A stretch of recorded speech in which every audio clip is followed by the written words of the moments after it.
My last guest on the 400th Rocket Hour is the incredible Chappell Roan. It wasn't so long ago that you were my guest on the program, but a lot has happened since then. Oh, yeah.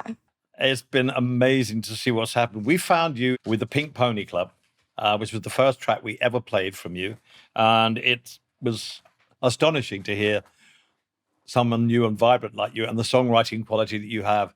Since then, your journey has kind of accelerated, especially recently with Good Luck Babe, your single, and the album is doing so brilliantly. I rang you the other night and said, listen, I'm not stalking you, but I'm as excited about your album as a single as you are. It's wonderful to see true talent being recognized. You know, you must be so excited. I am. It's pretty overwhelming right now. But yeah, it's also affirming to be like pushing through the hard times is worth it. To anybody who hasn't seen Chappell live or doesn't know what she's all about, you did an NPR Tiny Desk concert, which all my friends have watched. It's incredible. It's one of the best things I've seen. And it totally captures what you're all about. Songwriting-wise, visually, how your personality is. And it's just such a breath of fresh air. And I know I sound like a stalker and everything, but I am genuinely excited when someone as good as you are breaks out. You know, it's just the best thing. Let's go back to that first track that I heard and just blew me away, which is called Pink Pony Club. Tell us about how that track came about. Well, it was really just kind of a documentation of my first experience in a gay bar. I went to my first gay bar in West Hollywood a year prior to that. And it was just absolutely like kind of a spiritual experience. And I was very enthralled with the go-go dancers. And I was like, I have to do this one day. I have to do this. And instead of doing it, I wrote a song about me doing it. But Pink Pony Club is just, it was genuinely like a spiritual, magical moment because it was the first time I felt something like the Holy Spirit or something. Like, it was crazy. The title of your album is The Rise and Fall of a Midwest Princess, which is, I think sums you up pretty well. I remember seeing Billie Eilish go up the charts years and years ago, just on the Billboard chart. And the same thing has happened with you. And every week I get the Billboard chart and I'm just going, you could hear me scream from over there. Did you start doing gigs right at the beginning, or did that come later? Or were you always doing live shows? I mean, I started doing,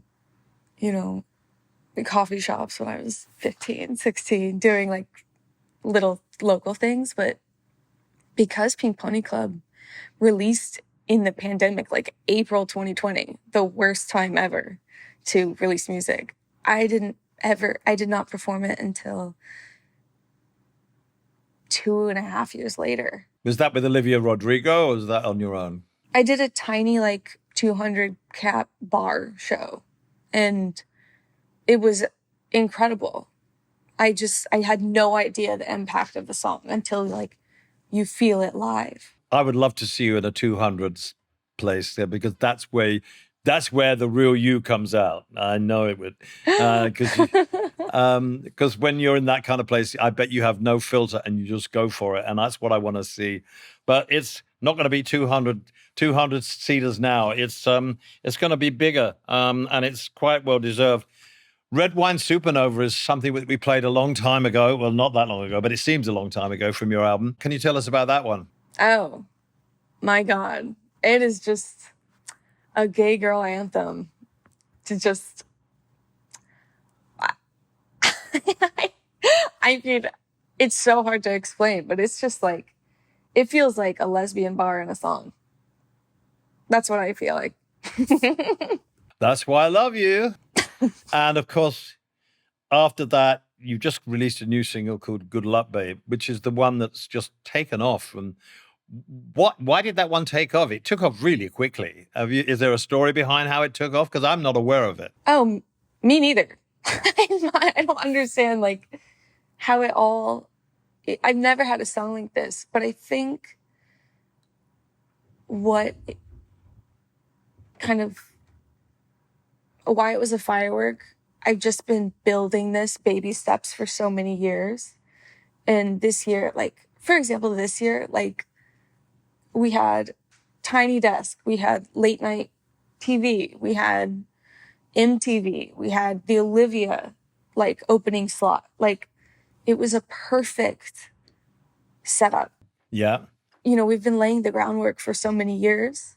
So I was just shocked. But all those gigs you did in small places and all the hard work you put in stood you in great stead for what's happening now. And is Good Luck Baby is part of a new series of work, right? It's not on the album. Mm-hmm. You got any more up your sleeve? Like, how many have you done? Any more? I am just going to try to write songs that I absolutely love. But I don't have a plan, which I'm kind of just like, you know, I don't know. Do you feel like you've been in that position before where you've had like one song that is really well, but you don't have anything else after that? I remember when I came to America and I broke out of America quite quickly. And I was just so excited. I didn't have any plans either, but the songwriting just flew out of me. Right. That's it. The excitement and the fact that people love what you do is such a wonderful feeling. But for me, as an artist that's been around a long time, seeing you happen in a relatively short time has brought me so much joy. And so because I know what you're capable of, and you just make my heart jump when I see you, when I hear you. And I want to thank you for the pleasure you give me so far. And thank you for coming on the very important 400th show on the Rocket Hour. And obviously, we will be playing a lot more of you. I appreciate this so much. This is such an honor. I love you dearly. Enjoy your success. Keep writing those songs, and we will support you forever here. Love you. Okay? I appreciate you so much. Thank you. Thank you.